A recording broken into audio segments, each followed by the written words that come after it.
families, to small businesses, to corporate America, and certainly to cities, states, and the federal government's budgets.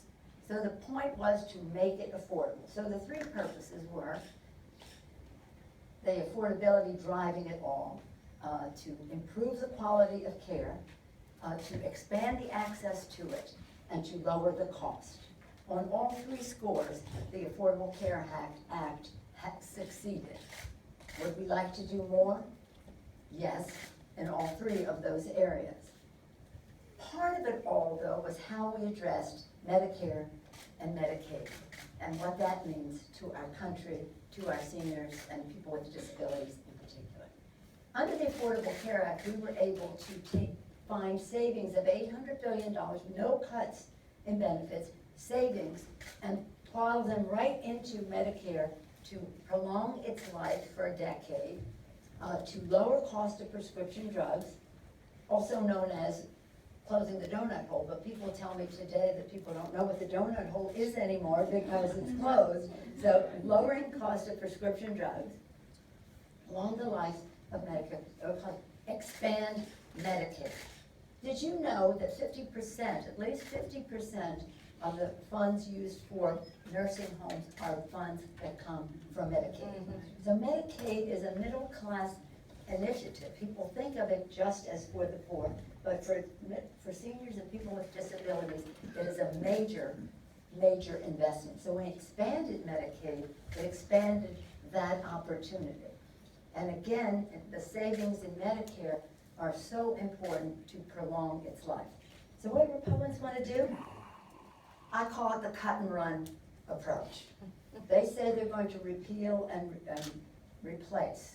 As I've said to you over and over, my colleagues, repeal and replace has only alliteration going for it. It's alliterative, but it's not realistic. And they don't have the votes to do that in the manner they say they will, repeal and replace in one fell swoop. Instead, what they're doing is what I call cut and run. Cut the benefits and run away from it. Cut the access to Medicaid and run away from it. Cut the advantages to Medicare and run away from it. Cut all the things we talk about in the Affordable Care Act, which Jan Schakowsky went over very well, so I won't. But cut the Affordable Care Act in terms of its benefits, its number of people covered, and its cutting of cost. Cut those three priorities and run from it. They can run from it, but they can't hide from it, because the cost to individuals, families, businesses, and hospitals and providers in our country is great. They will cut the jobs.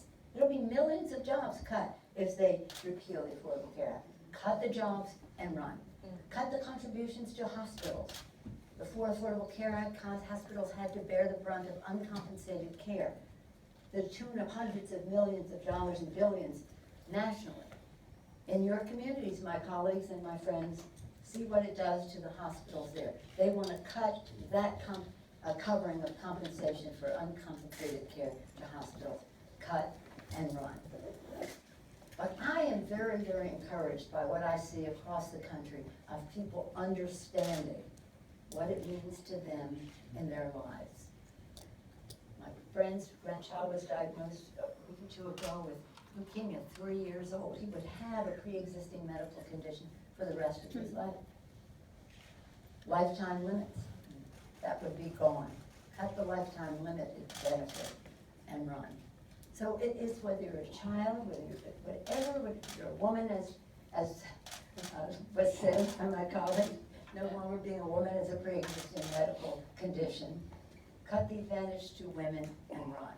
This is, people understand, whether it's people in the mental health community, people in the disabilities community, addiction community, opioids community, the people who deal with children and seniors and families, etc. Everyone understands. Hospitals, providers understand.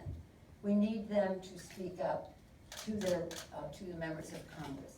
Nothing is more eloquent to a member of Congress than the voice of his or her own constituents. And nothing is more eloquent to tell the story of the Affordable Care Act than the personal stories, two of which we had already heard from Jody and from John, but we hear them all over the country, and we'll hear more as we have rallies around the country this weekend. Jan Schakowsky had 1,400 people at a press conference on Sunday, was it? A rally on A rally Saturday. on Saturday, but we had many events then, and the beat goes on, had big mobilizations over this coming weekend.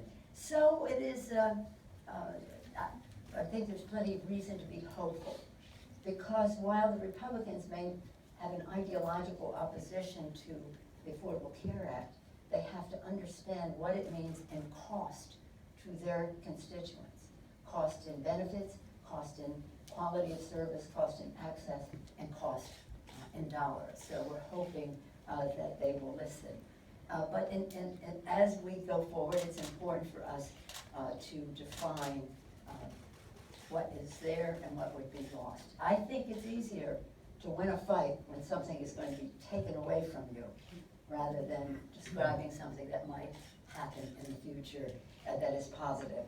So we feel pretty confident about where we are in this past week, working with the Senate, working with the governors about how we can stop what's happening. And we find ways of making things better always.